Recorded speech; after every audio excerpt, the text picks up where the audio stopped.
दोस्तों आज की ये मूवी काफी मजेदार होने वाली है। ये इमोशन, थ्रिल और वॉर से भरी हुई है, तो इस वीडियो को एंड तक जरूर देखिएगा, आपको जरूर मजा आएगा। तो कहानी की शुरुआत होती है और हम हाशिमा नाम के एक आइलैंड पर बनी हुई कुछ कोयले के माइंस को देखते हैं, जहां जापानियों का राज होता है। और यहाँ ये जापानी लोग कोरियंस को जबरदस्ती माइन में ले जाकर माइनिंग करवा रहे थे। इस जगह पर हम कुछ बच्चों को भी देखते हैं, जिन्हें यहाँ पर मौजूद जापानी सिपाही एक छोटी जगह वाली माइन में खुदाई करने के लिए भेजते हैं। लेकिन यहाँ पर गैस लीक हो जाने की वजह से वो लड़का बाहर आने लगता है, मगर यहाँ पर खड़ा हुआ गार्ड उसे फिर से अंदर भेज देता है और इस वजह से वो लड़का पत्थरों के नीचे दबकर वहीं मर जाता है। यहाँ हमें पता चलता है कि इस जगह पर कोरियन लोगों के साथ काफी ज्यादा जुल्म किया जाता है। अब इसके बाद हम यूनक नाम के एक आदमी को देखते हैं, जो कि यहाँ पर काम करने वाले सभी कोरियंस का लीडर होता है।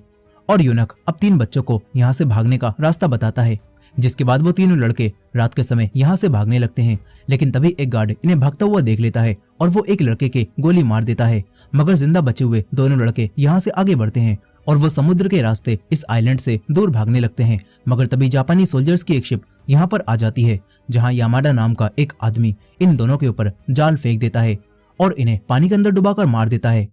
अब इसके बाद हम कोरिया को देखते हैं, जिसके ऊपर अभी जापानियों का राज है। यहाँ पर ली नाम का एक म्यूजिशियन एक पार्टी में काफी बोरिंग म्यूजिक बजा रहा था। तभी उसके पास एक लेडी आती है, जो कि उससे जैज म्यूजिक बजाने के लिए बोलने लगती है। और यहाँ पर जैज म्यूजिक बैन होने के बाद भी उस लेडी के कहने पर ली जैज म्यूजिक बजाने लगता है। और यहाँ पर ली के साथ उसकी बेटी सोही और उसके कुछ दोस्त भी होते हैं। लेकिन तभी यहाँ पर ली को ढूंढते हुए कई सारे ऑफिसर आ जाते हैं और वो होटल के मैनेजर से कहते हैं कि ली ने चीफ की वाइफ को छेड़ा है, इसीलिए हम उसे अरेस्ट करने आए हैं। यहाँ पर अब ली पुलिस को अपने पास आता हुआ देखता है और यहाँ से भाग जाता है। इसके बाद ली एक ऑफिसर से बात करता है और उसे कुछ पैसे भी देता है। यहाँ ये ऑफिसर ली को समझाता है और कहता है कि तुम अपनी टीम को लेकर जापान चले जाओ, वहां मैंने जापानीज फैक्ट्री में तुम्हारे काम की बात कर ली है, वहां तुम बिल्कुल सेफ रहोगे। ये सुनकर ली इस ऑफिसर से पूछता है कि क्या जापान अमेरिका से हारने वाला है। न्यूज में यही बताया जा रहा है कि जापान अमेरिका से हार जाएगा। लेकिन ये सुनकर वो ऑफिसर कहता है कि ये सारी खबरें गलत हैं और हमारे पास अमेरिका के काफी सारे लोग कैद हैं और ये जंग भी जल्दी ही खत्म हो जाएगी और हम ही जीतेंगे। इनकी बातों से हमें पता चलता है कि ये सेकेंड वर्ल्ड वॉर का समय चल रहा है, जहां अब जापान और अमेरिका के बीच वॉर हो रही है। अब इसके बाद ली सोही और अपने कुछ दोस्तों के साथ एक शिप से जापान जाने लगता है। यहाँ इस शिप पर काफी सारे और लोग भी होते हैं और यहाँ अब ली अपने सभी दोस्तों से पैसे इकट्ठा कर लेता है और उन पैसों को अपने बॉक्स में छुपा देता है। लेकिन अब तभी यहाँ पर कुछ गैंगस्टर्स आपस में ही लड़ने लगते हैं, मगर तभी यहाँ पर खड़े हुए जापानी सैनिक इन सभी लोगों के ऊपर पानी डालकर इन्हें रोक देते हैं। इन्हीं गैंगस्टर्स में एक आदमी चिलसंग भी होता है, जो कि सभी का लीडर था और वो इन सभी ऑफिसर से काफी रूडली बात करने लगता है। तभी ओहमाल नाम की एक लड़की उसे ऐसा करने से मना करती है और कहती है कि अगर तुम इनसे रूडली बात करोगे तो ये हमारे ऊपर दोबारा पानी फेंकने लगेंगे। मगर यहाँ पर चिलसंग अब ओहमाल से ही लड़ने लगता है, लेकिन ओहमाल काफी चालाक लड़की थी। वो चिलसंग के दोनों अखरोट पकड़ लेती है और उसे शांत होने के लिए मजबूर कर देती है। अब इसके बाद ली और बाकी सभी लोग जापान पहुंच जाते हैं, जहां आने के बाद ली उसी फैक्ट्री के मालिक का पता पूछने लगता है, जिस फैक्ट्री में काम करने के लिए उस ऑफिसर ने ली को यहाँ पर भेजा है। लेकिन यहाँ पर कोई भी ऑफिसर उसे फैक्ट्री के मालिक का पता नहीं बताता और यहाँ ये सारे जापानी सोल्जर्स इन सभी लोगों को जबरदस्ती एक ट्रेन में डाल देते हैं और फिर इन सभी लोगों को इनकी मर्जी के बिना ही हाशिमा आइलैंड पर ले जाया जाने लगता है, जहाँ पर इनसे अब माइनिंग करवाई जाएगी और ना चाहते हुए भी इन सभी को हाशिमा आइलैंड पर आना पड़ता है। इसके बाद इन सभी लोगों की तलाशी ली जाने लगती है। तभी ली यहाँ पर खड़े हुए एक ऑफिसर से बात करता है और उसे अपना म्यूजिक बजाकर दिखाने लगता है, ताकि उसे यहाँ पर माइनिंग ना करनी पड़े। इस तरफ ओहमाल और सोही का भी टेस्ट किया जाता है, ताकि ये लोग जान सकें कि ये लोग बीमार तो नहीं। वहीं ली अब एक सैनिक को अपनी घड़ी भी देता है और उससे अपनी बेटी का पता पूछने लगता है, क्योंकि यहाँ पर आते समय इन लोगों को अलग कर दिया गया। अब तभी यहाँ पर यामाडा आता है और वो ली से फिर से म्यूजिक बजाने के लिए बोलता है। तभी यहाँ पर इस जगह का मैनेजर आ जाता है और वो नए आए लोगों को हाशिमा आइलैंड के रूल्स बताता है और कहता है कि हाशिमा माइन पिछले 50 सालों से पूरे जापान को कोयला ट्रांसफर कर रही है। साथ ही मैनेजर इन सभी लोगों से ढंग से रहने के लिए बोलता है। वहीं टेस्ट के बाद सोही और ओहमाल दोनों को एक बस्ती में रहने के लिए भेज दिया जाता है, जहां पर काफी सारी और लेडीज भी होती हैं और यहाँ पर इन सभी लेडीज को जापानी आदमियों के मजे के लिए रखा गया होता है। इस तरफ ली और बाकी सभी आदमियों को अपने अपने रूम में भेजा जाने लगता है और तभी इन्हें मैनेजर की अनाउंसमेंट से पता चलता है कि सभी लोगों को हाशिमा आइलैंड में लाने और उनके खाने पीने और कपड़ों का और यहाँ तक कि यहाँ पर रहने का खर्चा भी इन्हीं की सैलरी से काटा जाएगा और वो सैलरी इन्हें यहाँ पर माइनिंग करने पर मिलेगी। ये खबर सुनकर चिलसंग को काफी गुस्सा आता है। अब इसके बाद इन सभी लोगों को खाना दिया जाता है जो कि काफी ज्यादा बुरा था और पहले दिन ही ली से ये खाना नहीं खाया जाता। अब इसके बाद लोगों को काम करने के लिए माइन में भेज दिया जाता है। फिर एक दिन का काम खत्म होता है और सभी लोग नहाकर अपने आप को साफ करने लगते हैं। तभी यहाँ पर एक चश्मा पहने लड़का जमीन पर गिर जाता है जिससे उसका चश्मा भी टूट जाता है और तभी यहाँ पर खड़ा हुआ लेबर बॉस भी उसे मारने लगता है, लेकिन चिलसंग उसे ऐसा करने से रोकने लगता है। फिर यहाँ पर शोर की आवाज सुनकर यामाडा भी यहाँ आ जाता है। इसके बाद चिलसंग यामाडा से बात करता है और कहता है कि अगर मैंने तुम्हारे इस लेबर बॉस को हरा दिया तो अब से मैं यहाँ का लेबर बॉस बन जाऊंगा। यहाँ यामाडा चिलसंग की शर्त मान लेता है और लेबर बॉस से कहता है कि अगर तुम चिलसंग से लड़ाई में जीत गए तो कोरियन लड़कियां तुम्हारा दिल बहलाएंगी। ये सब बोलकर अब यामाडा इन दोनों को आपस में लड़वा देता है और यहाँ ये दोनों एक दूसरे को काफी बुरी तरह से पीटने लगते हैं। फिर लड़ते समय ही वो लेबर बॉस चिलसंग पर एक नुकीले पत्थर से हमला करता है, लेकिन चिलसंग लेबर बॉस से वो पत्थर छीन लेता है और फिर लेबर बॉस के गले पर पत्थर से एक कट मार देता है। मगर तभी यहाँ पर वही आदमी यूनहक आ जाता है जो कि यहाँ पर सभी कोरियंस का लीडर है और वो इन दोनों को लड़ने से रोक देता है और कहता है कि ये जापानी सोल्जर्स कोरियंस को आपस में एक दूसरे से लड़वाना चाहते हैं, इसीलिए तुम आपस में मत लड़ो। यहाँ अब ये सब सुनने के बाद चिलसंग लेबर बॉस की वॉच पहन लेता है और सभी लोगों से बोलने लगता है कि अब से मैं ही तुम्हारा नया लेबर बॉस हूँ। और ये बस सुनकर यामाडा हंसने लगता है और कहता है कि तुम्हें लेबर बॉस बनने के लिए पहले असली लेबर बॉस से बात करनी होगी। मगर अब यहाँ पर ली और बाकी सभी लोग चिलसंग को ही अपना नया बॉस मानने लगते हैं। इस तरफ सोही और ओहमाल दोनों को तैयार करके मैनेजर की पार्टी में भेज दिया जाता है, जहाँ आकर सोही को काफी डर लग रहा होता है। वो रोने लगती है। यहाँ ओहमाल उसे रोने से मना करती है। तभी यहाँ पर मैनेजर भी अपने सभी लोगों को एंटरटेन करने के लिए एक म्यूजिक एल्बम दिखाता है और सभी लड़कियों से कहता है कि ये सॉन्ग मुझे काफी पसंद है। यहाँ सोही भी इस सॉन्ग को सुनती है और मैनेजर को बताती है कि ये सॉन्ग मैंने ही गाया है और मैं एक म्यूजिशियन हूँ। यहाँ सोही अपने डैड ली और उनके साथियों के बारे में मैनेजर को बता देती है और ये बात सुनकर अब मैनेजर समझ जाता है कि सोही ली की ही बेटी है जिसने उसे पहले भी गाना सुनाया था। फिर यहाँ पर मैनेजर ली और उसके दोस्तों को अपने पास बुलाता है, जहाँ ली सोही को देखकर काफी खुश होता है और वो अपना मुंह फुलाकर सोही को हंसा देता है। अब इसके बाद हमें पास्ट का एक सीन दिखाया जाता है, जहाँ पार्क नाम का एक सोल्जर अपने कुछ सीनियर से बात करता है और उसके सीनियर्स उसे बताते हैं कि अमेरिका ने एक ऐसा बॉम्ब बना लिया है जो कि अगर जापान पर गिरा तो उसकी रेडिएशंस 200 किलोमीटर तक जाएंगी और जापान का एक पूरा शहर भी खत्म हो सकता है। साथ ही ये सारे सीनियर्स पार्क से कहते हैं कि अब कोरियंस भी अमेरिका का साथ देने लगे हैं और हमें उन्हें पूरी तरह से अपनी तरफ करने के लिए यूनहक को बाहर लाना होगा जो कि हाशिमा माइन में है। यहाँ ये सभी सीनियर्स पार्क को यूनहक को हाशिमा आइलैंड से बाहर निकालने के लिए बोलते हैं। इस तरफ ली को अब म्यूजिक बजाने के लिए रख लिया जाता है और ली अपनी टीम को समझाता है और उनसे अच्छी तरह से गाना बजाने की प्रैक्टिस करने के लिए बोलता है। यहाँ चिलसंग भी लेबर बॉस बनकर सभी लोगों से माइनिंग कराने लगता है। तभी हम माइन में कुछ लोगों को देखते हैं जिनके पास एक डायनामाइट बॉम्ब भी होता है। इस तरफ कुछ लोग एक ट्रॉली से कोयले को माइन से बाहर निकाल रहे थे कि तभी वो ट्रॉली पीछे आने लगती है, लेकिन पार्क जो कि यूनहक को बचाने के लिए हाशिमा माइन में आ चुका था वो ट्रॉली को सही समय पर पकड़ लेता है। यही मैनेजर अब कुछ लोगों के साथ पार्टी करता है, जिस पार्टी में ली और उसके सभी दोस्त म्यूजिक बजाते हैं। वही माइन में अब कुछ लोग भी ट्रॉली में कोयला लोड करने लगते हैं, लेकिन तभी ट्रॉली के ब्रेक हट जाते हैं और ट्रॉली काफी तेजी से पीछे की तरफ जाने लगती है, जिससे टकराकर एक लड़का भी मर जाता है और यहाँ माइन में आग लगने लगती है। देखते ही देखते माइन में आग लगने की वजह से धमाके होने लगते हैं। वहीं दूसरी तरफ ली पार्टी के बाद काफी सारा खाना चुरा लेता है और तभी मैनेजर को भी माइन में आग लगने की खबर मिलती है। यहाँ मैनेजर तुरंत ही आग लगी हुई माइन को बंद कर देने के लिए बोलता है ताकि दूसरी माइन में आग न लग जाए और फिर सोल्जर्स मैनेजर के कहने पर माइन को बंद कर देते हैं, लेकिन चिलसंग और बाकी सभी लोग माइन में फंस चुके थे।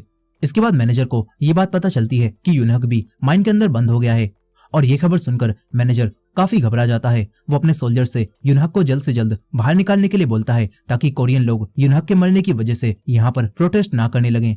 वहीं यूनहक भी माइन में घायल लोगों की मदद करता है। इस तरफ पार्क, चिलसंग और कुछ दूसरे लोग मिलकर माइन को अब खोदने लगते हैं ताकि इन्हें यहाँ से निकलने का रास्ता मिल सके।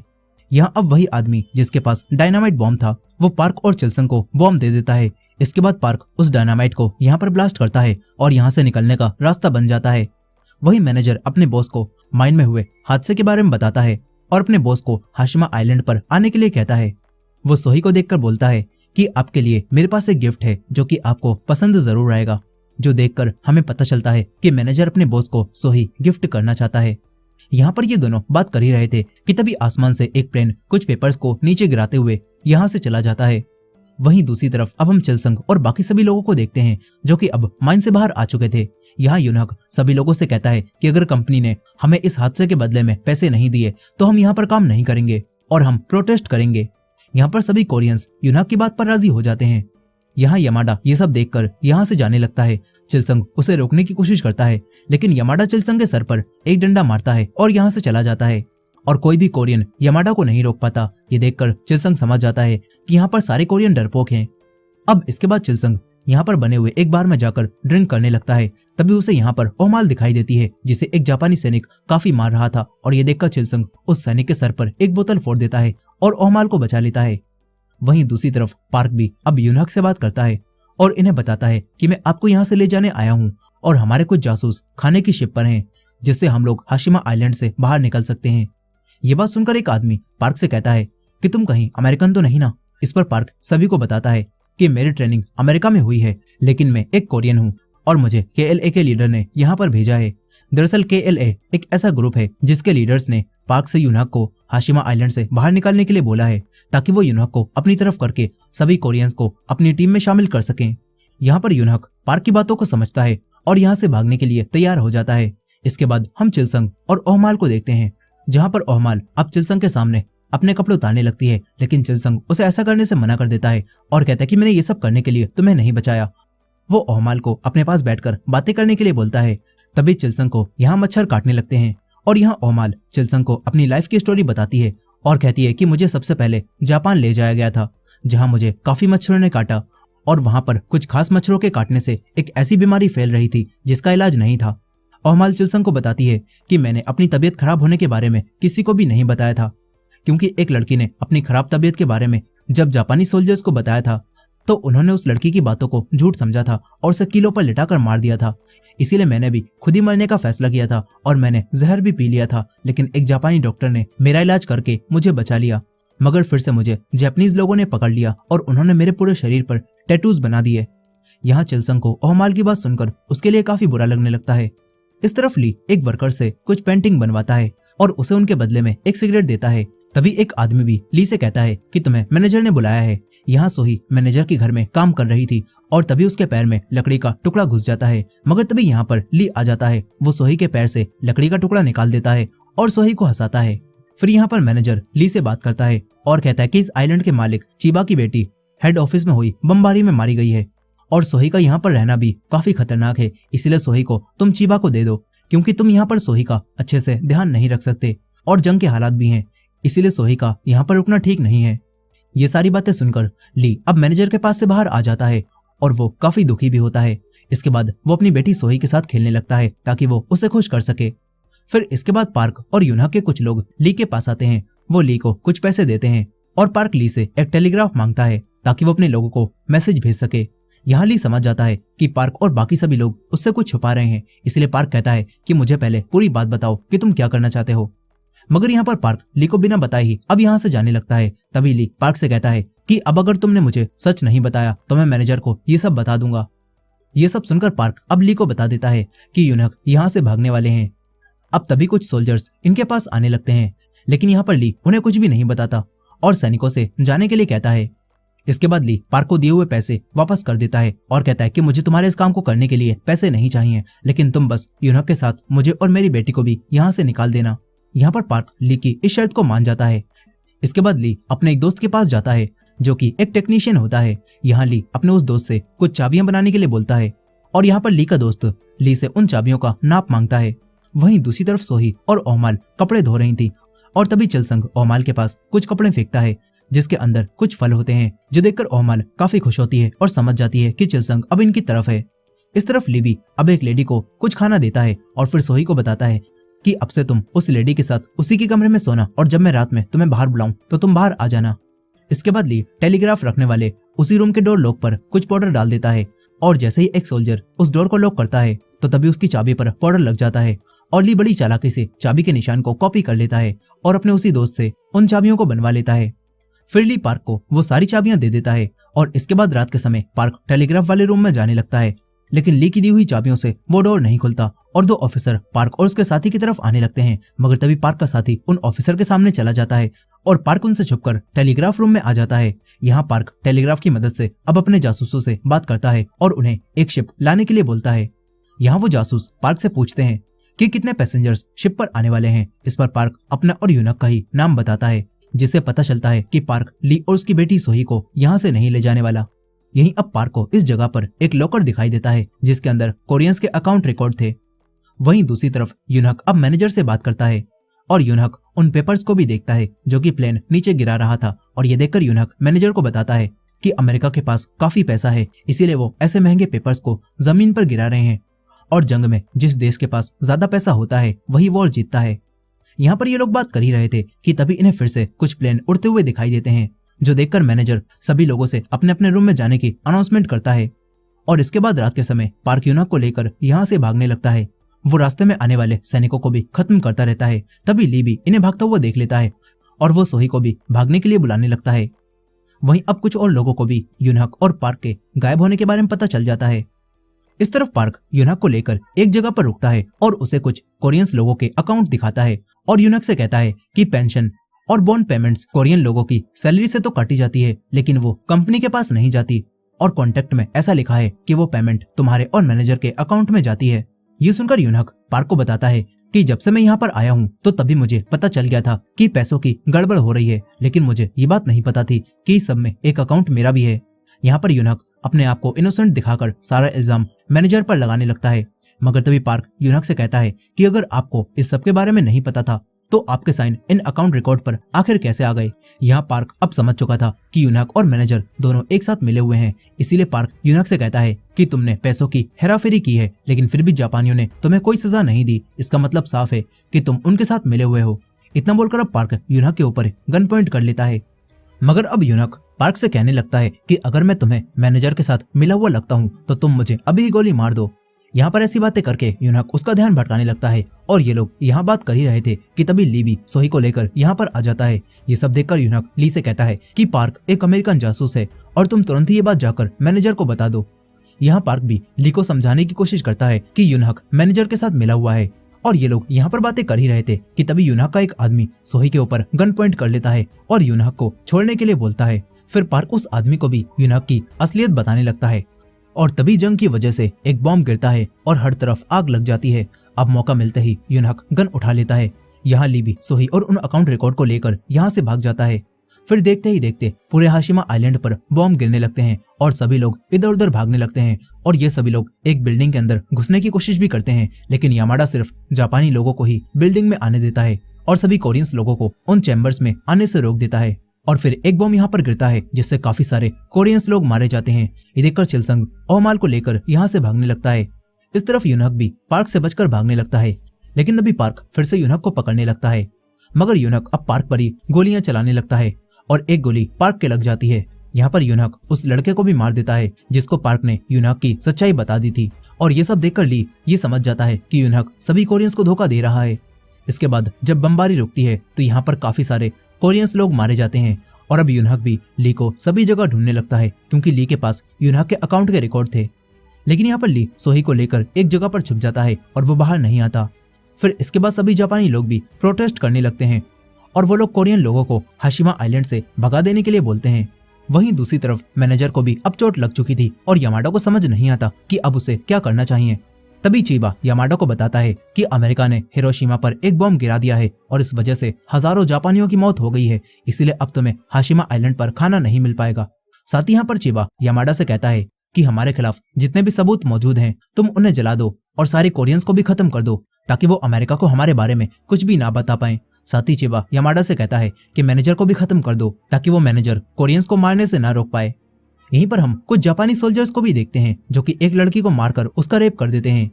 वहीं इस तरफ चीबा की बातें सुनकर अब यामाडा मैनेजर को मार देता है। इस तरफ ली अभी भी एक जगह पर छुपा हुआ था और तभी उसे पार्क दिखाई देता है जो कि अब भी जिंदा था। ली पार्क की मदद करता है और उसे कुछ दवाइयां लाकर देता है। वहीं यामाडा को अब उसी जापानी लड़की के मरने के बारे में पता चलता है और यामाडा अब कोरियन लोगों पर इसका इल्जाम डालकर उन्हें मारने के बारे में सोचता है। यहाँ अब यामाडा यहाँ का नया मैनेजर बन जाता है और यामाडा सभी कोरियन से कहता है कि जिसने भी जापानी लड़की को मारा है वो खुद ही सामने आ जाओ। और तभी लेबर बॉस जिसे चिलसंग ने मारा था वो सामने आता है और चिलसंग पर जापानी लड़की को मारने का इल्जाम लगाने लगता है और कहता है कि ये सब होते हुए मैंने अपनी आंखों से देखा था। ये देखकर चिलसंग लेबर बॉस से कहता है कि तू मेरे ही हाथों मरेगा। इस तरफ पार्क सोही के साथ बैठा हुआ था और वो अपनी चोट ठीक होने का भी इंतजार कर रहा होता है। वो सोही से प्रॉमिस करता है कि मैं तुम्हें घर लेकर जरूर जाऊंगा। वहीं यमाडा अब यूनक से कहता है कि मैं तुम्हें यहाँ से निकाल दूंगा, लेकिन उसके बदले में तुम्हें मुझे वो सारे पैसे देने होंगे जो तुमने मैनेजर के साथ मिलकर यहाँ कमाए हैं। साथ ही यहाँ पर यमाडा यूनक से कहता है कि कोयला ले जाने वाला जहाज ठीक हो गया है और तुम उससे यहाँ से चले जाना और बाकी सारे कोरियंस को मैं देख लूंगा। यहाँ यमाडा और यूनक की सारी बातें पार्क और सोही दोनों सुन लेते हैं और समझ जाते हैं कि यहाँ पर अब जापानी लोग कोरियंस को मारने वाले हैं। इस तरफ ली को कुछ पुराने कोरियंस के रिकॉर्ड्स मिल जाते हैं जो कि यूनक ने अपने पास छुपा रखे थे। वहीं दूसरी तरफ लेबर बॉस अब चिलसंग को काफी टॉर्चर करता है, लेकिन चिलसंग का इस सबसे लेबर बॉस को मारने का इरादा और पक्का हो जाता है। यहाँ पार्क को भी पता चल जाता है कि यमाडा अब सभी कोरियंस को खत्म करने वाला है और ये बात पार्क ली को भी बताता है और कहता है कि कल यमाडा सभी लोगों को माइन में भेजकर माइन में बॉम्ब ब्लास्ट करवा देगा, जिससे सभी कोरियंस वहां मारे जाएंगे। ये सुनकर ली पार्क से कहता है कि मुझे अगर कुछ हो जाए तो तुम मेरी बेटी का ध्यान रख लेना और उसे यहाँ से निकाल लेना। इस पर अब पार्क सभी कोरियंस लोगों को यहाँ से बचाने के बारे में सोचने लगता है। इसके बाद रात के समय यूनक सभी कोरियंस लोगों के सामने ड्रामा करता है और ऐसा दिखाने की कोशिश करता है कि जैसे वो कोरियंस के साथ हो, और वो सभी कोरियंस से कहता है कि हम आखिरी बार कल माइन में काम करेंगे और हम उसके बाद प्रोटेस्ट करेंगे। लेकिन तभी यहाँ पर पार्क आ जाता है और पार्क सभी लोगों को यूनक की सच्चाई बताने लगता है और कहता है कि यूनक और यमाडा तुम सभी लोगों को कल मारना चाहते हैं और ये दोनों यहाँ से भागने वाले हैं। यहाँ पर सभी लोगों को शुरुआत में पार्क की बातें गलत लगती हैं, लेकिन अब ली भी सभी लोगों को यूनक की सच्चाई बताने लगता है और साथ ही वो सभी को अकाउंट्स भी दिखाने लगता है। यहाँ पर यूनक इन दोनों को झूठा साबित करने की पूरी कोशिश करता है और तभी एक चश्मे वाला लड़का भी सामने आता है और सभी को बताता है कि यूनक ने एक कोरियन को मेरी आंखों के सामने मारा है और मैंने भी यूनक और मैनेजर के मिले होने की सारी बातों के बारे में सुन लिया था। यहाँ वो चश्मे वाला लड़का सभी लोगों को यूनक की शर्ट का टुकड़ा दिखाता है जो कि उस आदमी के हाथ में रह गया था जिसे यूनक ने मारा था। यहाँ अब सभी लोग यूनक के अकाउंट रिकॉर्ड्स को देखते हैं और सभी को यूनक की असलियत पता चल जाती है। यहाँ सब जानने के बाद पार्क यूनक को यहीं खत्म कर देता है। फिर ओहमाल पार्क से कहती है कि आखिर अब हम लोग यहाँ से कैसे भागेंगे, क्योंकि आज तक कोई भी यहाँ से भागने में कामयाब नहीं हुआ है। इस पर अब वो सभी को सच बताता है और कहता है कि यूनक सभी को भागने का रास्ता तो बताता था, लेकिन वो पहले ही जापानी सैनिकों को ये भी बता देता था कि कौन कौन आज यहाँ से भागने वाला है, इसीलिए सभी लोग पकड़े जाते थे। यहाँ अब पार्क कोयले की शिप को लेकर यहाँ से भागने का प्लान बनाने लगता है और फिर कुछ लोग शिप चलाने के लिए एक टीम बनाते हैं और फिर ये सभी लोग काफी सारी अलग अलग टीम बनाकर अलग अलग काम चुन लेते हैं ताकि ये सभी लोग यहाँ से भाग सकें। यहाँ चिलसंग के सभी दोस्त भी एक टीम बनाकर चिलसंग को छुड़ा लेते हैं। फिर पार्क सबसे कहता है कि हमें एक कोयले की बेल्ट से होते हुए कोयले की शिप पर जाना होगा, साथ ही हमें कुछ हथियार और बॉम्ब भी बनाने होंगे और इस तरह ये सभी लोग एक टीम बनकर काम करने लगते हैं। यहाँ पार्क शिप चलाने वाली टीम के साथ मिलकर शिप के पास खड़े हुए सभी जापानियों को खत्म कर देता है और शिप पर चला जाता है। इस तरफ चिलसंग भी अपनी टीम के साथ मिलकर काफी सारे हथियारों को लूट लेता है और ओहमाल को बताता है कि मैं यहाँ रुककर जापानियों को खत्म करने वाला हूँ। वहीं अब ली सभी लोगों को लेकर कोयले की बेल्ट की तरफ जाने लगता है। तभी उसे रास्ते में कुछ सैनिक खड़े हुए दिखाई देते हैं जो कि जिंदा बच गए थे। यहाँ अब ली उन सैनिकों का ध्यान भटकाता है और ली के सभी दोस्त सैनिकों पर हमला कर देते हैं, लेकिन वो सैनिक ली और उसके दोस्तों पर भारी पड़ने लगते हैं। तभी यहाँ पर पार्क आ जाता है और पार्क इन सभी सैनिकों को आसानी से खत्म कर देता है और सभी लोगों को आगे बढ़ने के लिए बोलता है। इस तरफ आइलैंड पर मौजूद जापानी लोग अब कोरियंस को खत्म करने के लिए उनके रहने वाली जगह पर आग लगाने जाने लगते हैं। वहीं ली अब सबसे पहले शिप पर जाने लगता है, लेकिन तभी वो बेल्ट पर मौजूद घायल लोगों को देखता है और ली को ऐसा लगता है कि घायल लोगों को ही पहले शिप पर जाना चाहिए। इसके बाद अब पार्क सभी लोगों को एक एक करके शिप पर भेजने लगता है। वहीं वो सभी लोग कोरियंस के रहने वाली जगह पर आग लगा देते हैं। इस तरफ सभी लोग कोयले की बेल्ट से होते हुए शिप पर जाने में काफी डर रहे थे और वहीं यमाडा भी अब आग को देख लेता है और उसे अब कोरियंस के भागने के बारे में भी पता चल जाता है। वो सभी जापानी सोल्जर्स को लेकर कोरियंस को खत्म करने आने लगता है। ये देखकर चिलसंग ओहमाल से शिप पर जाने के लिए बोलता है और खुद जापानियों से लड़ाई करने जाने लगता है। यहाँ अब सभी कोरियंस में हड़बड़ी मच जाती है और सभी लोग जल्दी जल्दी कोयले की बेल्ट पर चढ़ने लगते हैं। यहाँ एक लड़की रस्सी की मदद से शिप पर उतरने वाली होती है और तभी रस्सी टूट जाती है, लेकिन शिप पर मौजूद लोग एक कपड़े को खींचकर पकड़ते हैं जिससे वो लड़की बच जाती है। इस तरफ चिलसंग और उसकी टीम भी अब सैनिकों को कोरियंस की तरफ जाने से रोकने लगती है और तभी कुछ जापानी सैनिक चिलसंग के पीछे से गोली मारने वाले होते हैं, मगर तभी ओहमाल इन जापानी सैनिकों को शूट करके मार देती है और अब ओहमाल भी लड़ाई में चिलसंग का साथ देने लगती है। मगर अब जापानी सैनिक कोरियन लोगों को मारने लगते हैं और साथ ही वो कोयले की बेल्ट भी टूट जाती है। यहाँ पर ली किसी तरह से अपनी बेटी सोही को बचाता है और उसे एक जगह पर छुपा देता है। इस तरफ लड़ाई में अब काफी सारे कोरियंस मरने लगते हैं, लेकिन यहाँ पार्क और चिलसंग दोनों अपनी टीमों के साथ मिलकर काफी अच्छे से जापानियों का मुकाबला करते हैं। और यहाँ पर ली भी बेल्ट को खड़ा करने लगता है। ये देखकर अब काफी सारे और लोगों में भी हिम्मत आती है और वो सभी लोग मिलकर बेल्ट को खड़ा करने लगते हैं। यहाँ कुछ कोरियन लोग जापानियों पर फायर बॉम्ब भी फेंकते हैं और उन्हें रोकने की कोशिश करने लगते हैं। वहीं ली अब अपना दिमाग चलाता है और एक रस्सी बनाकर बेल्ट से बांधता है और सभी लोगों से उसे एक साथ खींचने के लिए बोलता है, जिससे अब एक ही बार में बेल्ट खड़ी हो जाती है और सभी लोग अब शिप पर जाने लगते हैं। इस तरफ ओहमाल को अब एक गोली लग जाती है और यहाँ पर चिलसंग के बाकी दोस्त भी लड़ाई में मर जाते हैं। यहाँ ओहमाल मरते मरते बॉस की गोली मार देती है और चिलसंग लेबर बॉस का गला दबाने लगता है। फिर यहाँ पर चिलसंग लेबर बॉस की गर्दन तोड़कर उसे भी खत्म कर देता है, मगर यहाँ पर चिलसंग को भी काफी सारी गोलियां लग जाती हैं और यहाँ चिलसंग और ओहमाल दोनों एक दूसरे के साथ ही अपना दम तोड़ देते हैं। इस तरफ यमाडा अब काफी तेजी से कोरियन लोगों को खत्म करने लगता है और तभी एक जापानी ली पर भी गोली चलाने वाला होता है, लेकिन पार्क उस जापानी को खत्म कर देता है। मगर तभी यमाडा ली के एक गोली मार देता है और सोही को पकड़ लेता है। ये देखकर पार्क यमाडा के एक पत्थर मारता है और तभी ली भी यमाडा को शूट करने लगता है, मगर यहाँ पर ली की गन में गोली खत्म हो जाती है और यहाँ पर यमाडा ली की तरफ उसे मारने बढ़ने लगता है। मगर तभी सोही हिम्मत जुटाती है और वो एक बोतल बॉम्ब को यमाडा पर फेंककर उसे जला देती है। यहाँ अब पार्क भी यमाडा की गर्दन काट देता है और यमाडा के मरते ही सभी जापानी सोल्जर्स शांत हो जाते हैं और इस लड़ाई को रोक देते हैं। इसके बाद ली सोही और सभी लोगों को लेकर शिप पर जाने लगता है, मगर यहाँ पर हुई इस लड़ाई में चिलसंग और ओहमाल और काफी सारे कोरियंस लोगों की डेथ हो चुकी थी और अब बचे हुए कोरियंस लोग शिप पर आ जाते हैं। यहाँ आने के बाद ली पार्क से प्रॉमिस मांगता है और उससे कहता है कि तुम मेरी बेटी सोही का ध्यान रखना। और फिर यहाँ पर ली की भी डेथ हो जाती है, जो देखकर उसकी बेटी सोही को काफी दुख होता है। वो बहुत रोती है और तभी अमेरिका जापान के एक और शहर पर एटम बॉम्ब गिराता है, जिससे वो पूरा शहर ही खत्म हो जाता है और ये लोग दूर से उस बॉम्ब को देखते हैं और इतनी तबाही देखकर ये सभी लोग हैरान रह जाते हैं। और यहाँ पर ली की बेटी सोही को रोते हुए दिखाया जाता है, जो कि अभी काफी छोटी थी और उसे इतनी सी उम्र में न जाने क्या क्या देखना पड़ा। वो कैमरे की तरफ देखती है, मानो वो इंसानियत से कह रही हो कि आखिर इस जंग से लोगों को क्या मिला। और इसी एंडिंग के साथ ये कहानी यहीं पर खत्म हो जाती है। दोस्तों, आपको ये मूवी कैसी लगी कमेंट करके जरूर बताइएगा और ये वीडियो पसंद आई हो तो वीडियो को लाइक करके हमारे चैनल को भी सब्सक्राइब कर लीजिएगा। मिलते हैं नेक्स्ट वीडियो में।